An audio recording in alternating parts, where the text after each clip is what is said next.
Port গেল, airport গেল, সৈনিক স্কুলও গেল। এবার কি সৈনিকরাও যাবে? আন্ধ্রপ্রদেশের কৃষ্ণপট্টনম পোর্টের মালিক আদানি। সেই পোর্টের পাশেই একটা স্কুলও আছে, যার মালিকও আদানি। গেটে বড় বড় অক্ষরে লেখা আদানি ওয়ার্ল্ড স্কুল, আর তার ঠিক নিচেই লেখা সৈনিক স্কুল।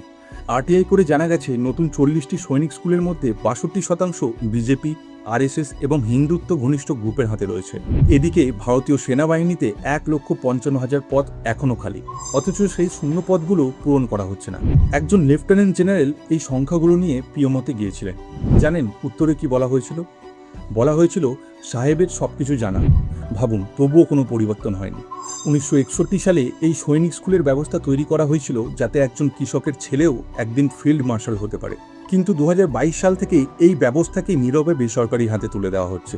না কোনো বড় বিতর্ক, না কোনো স্পষ্ট মানদণ্ড, না কোনো জনসম্মুখে আলোচনা। তাহলে প্রশ্ন একটাই, এটা কি শুধু স্কুল পরিচালনার পরিবর্তন, নাকি দেশের ভবিষ্যৎ সৈনিক তৈরির পুরো ব্যবস্থাকেই বদলে দেওয়া হচ্ছে?